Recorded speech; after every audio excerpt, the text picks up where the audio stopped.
you can't fly, then run. If you can't run, then walk.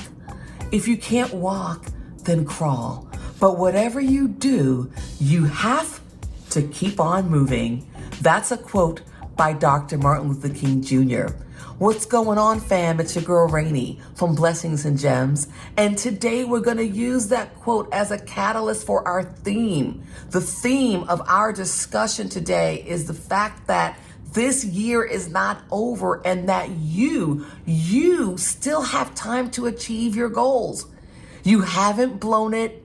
You are still here and there's still time to get after it. So let's jump right in. The first thing I want to talk to you about today is resetting.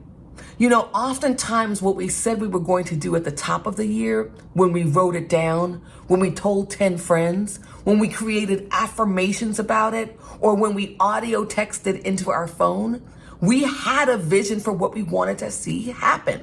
But life has been lifing.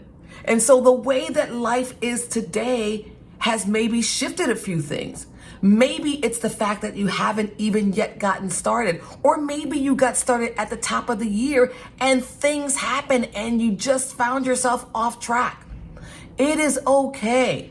I want you to extend yourself some grace. And if you are beating yourself up about the things that you haven't done, I want you to stop. We are all human and life is happening to us every day. The fact that you are here listening to this video tells me that you're interested and you have a desire and a yearning to get back on track, whatever that means to you. So resetting is going to be super important. What do I mean by resetting? We're talking about resetting your mindset. We're talking about resetting your attitude. We're talking about readjusting and remembering what we set out to do. And so in order to reset, we have to spend some time doing a few things. Number one, we have to spend time being quiet. That's a hard one for many people. And I know it's not as easy as it sounds. What I mean by this is you're going to have to dedicate and schedule time away where you're just spending time with you. Many of us have so many different roles. We're moms, we're dads, we're students, we're employees, we're volunteers, we're all these different things. But the first role that we have is the role of self. And a lot of us have put that role on the back burner and sacrificed the role of self for the other things that have been happening. I am imploring you that when you reset and that it's time to reset, that you're going to have to get quiet. Whether that's carving out a few hours to spend time in your house alone when you know no one will be there.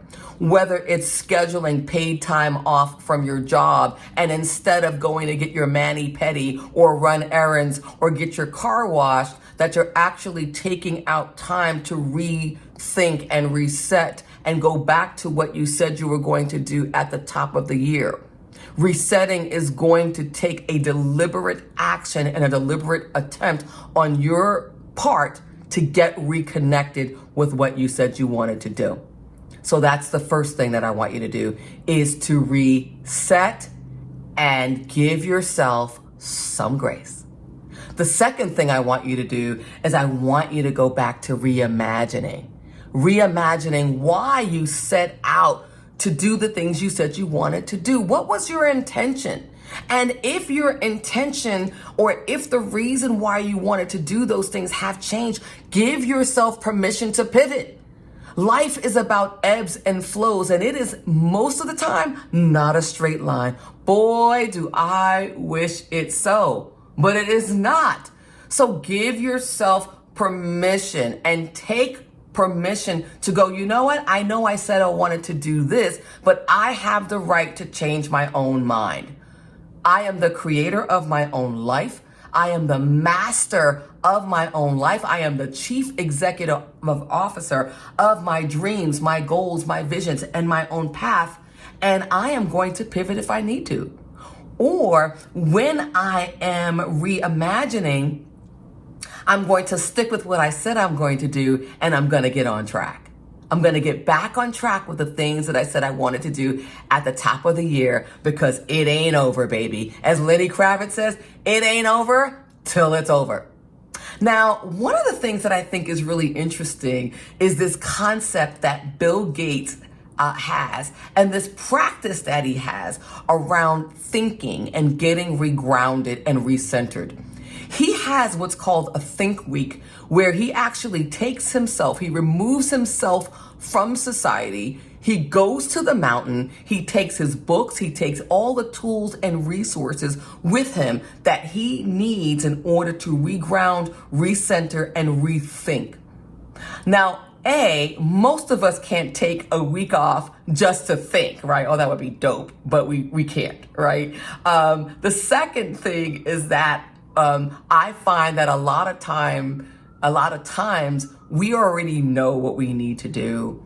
And thinking is not what we need to do. We need to begin dreaming, and we need to begin to think about how what we said we're going to do is either going to cause pleasure in our life or pain. And so what I'm asking you to do is not necessarily take a think week off. Maybe you scratch out the word think and take a dream couple of hours. Once again, where you're pulling yourself away from the things of the day to day. You are deliberately putting yourself on the to-do list and you're scheduling yourself away for a few hours, or if you can get away for a day, God bless you, do it. Because the more time that you spend with yourself and your creator and thinking and meditating and really opening up your mind again, the more effective and more connected you're going to be with the things that you said that you were going to do. I want to go back to that concept that I just mentioned about pain or pleasure, because sometimes maybe you stumbled on this video and you might go, Rainey, I don't even know what a goal is, right? If you don't know what goals are, right, and you want to understand how goals tie to vision and how all that ties to purpose, I want you to make sure you click on the video at the end of this video. I'm going to have it linked, where I did a master class, 45 minutes at the beginning of this year, that talks about how to make this year your best year yet. And I go over strategy and tactics around continuous learning and being still and the power of proactivity and all the things that you need to know. Back to the concept of pain versus pleasure. If you don't have any goals, or maybe you do have goals, ask yourself this question. If I don't pursue what I said I was going to do at the top of the year, is the result going to be significant, weighty, or have significant consequences in my life? I'm motivated by pain, so I ask myself that question a lot. I don't like pain. If you don't like pain, right, or you know that if you don't do X, it's going to cause pain in your life, then that is something that I want you to camp out on as a goal when you're resetting and reimagining what you need to do for the rest of the year. Conversely, many of us are also motivated by pleasure. There are things that we want. We want that car. We want that girl. We want that guy. We want that job. We want that entrepreneurship. We want that business strategy. We want that mentor. We want that house. There are so many different things that we want. Are you motivated maybe more so by pleasure? And if you are, I want you to then, when you're in this reimagining stage, to think about and dream, oh my gosh, when I achieve X, this is how I'm going to feel, or this is what it's going to do for me, or maybe this is what it's going to do for my family. If it's something tangible, such as maybe buying a dream car or getting a new apartment or getting going after a dream home, I want you to begin, and I could take a whole hour on this one, to begin to put yourself in proximity to those things. What do I mean? If there's a certain car that you want that's going to bring you pleasure, maybe go out for a test drive. If it's a certain apartment that you want, maybe start going apartment hunting to get yourself re-energized and reinvigorated about going after that apartment. If it's a house that you want, start going to some open houses. Get yourself a realtor to get yourself in a state of bliss, in a state of not necessarily bliss, but a state of pleasure, and reconnecting that back to what you said you were going to do. It's going to fuel you energy-wise and help you overcome and navigate obstacles, procrastination, naysayers, your own inner critic. And it's going to allow you to better push through if you're able to tangibly see and touch those things as it relates to pleasure. Now, that was a lot that I said. So if you like what I'm saying and what I'm sharing, please hit the like button and consider sharing the video, and consider subscribing to be part of our growing family. The last R that I want to talk to you about is recommitting. This is the action step, my friend. This is the step that requires some self-discipline. It requires rigor. It requires scheduling. It requires you to be proactive in your actions versus being reactive. And so if you want more strategy about that, consider watching another video that I'm going to link around how to set goals that matter in 3 simple steps. And in the description field, I'll also link another video about being proactive versus being reactive. It's a very powerful but short video that I think will bless you. So back to this concept of recommitting. Recommitting means deciding. It means putting to death all the other options that exist. And I don't care, my friend, if it's 10 things that you wanted to accomplish at the beginning of the year and you have to cross out 9, or you had nothing and now you only are writing down or thinking about one thing that you want to do. I don't care how big or small. Movement is movement. Movement is motion. And when you're in motion, you are on the trajectory of progress. And progress equals being in alignment with your goals and dreams, which aligns to hopefully your purpose and your passion. So this concept of recommitting is extremely important. Put yourself back on the to-do list. I want you to schedule whatever it is that you're thinking about doing to make sure that life, or as life is still lifing, that you don't fall through the cracks, because that's what happens to most of us, particularly those who are pet parents, caretakers, or maybe you're a high-level executive, or maybe you have small children, or if you have a spouse or partner, oftentimes we put those people first. And it's okay to prioritize those folks. But if you've got nothing left in the tank and you are feeling depleted of your joy and of your passion and of your purpose, and you're just waking up and you just feel like I'm just existing, and you can't find one thing to get excited about, my friend, I want you to do exactly what I'm asking you to do. I recognize, and I've been in seasons where when my mom was sick, I had really tough seasons I was going through, there might have only been one thing that I could accomplish that year. But you better believe I went after that one thing like it was the last thing on the face of the earth, because I know how important it is to be in motion and to be aligned with my passion and my purpose. Before I close, I want to say, as it relates to all of this, if you're a person of faith, and I think we all believe in something, or if you don't, that's fine too. That's not what the purpose of this video is.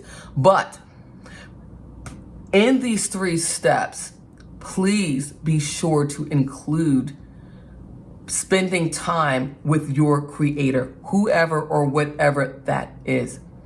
I will tell you that there are times that I might have wanted to go on a specific path.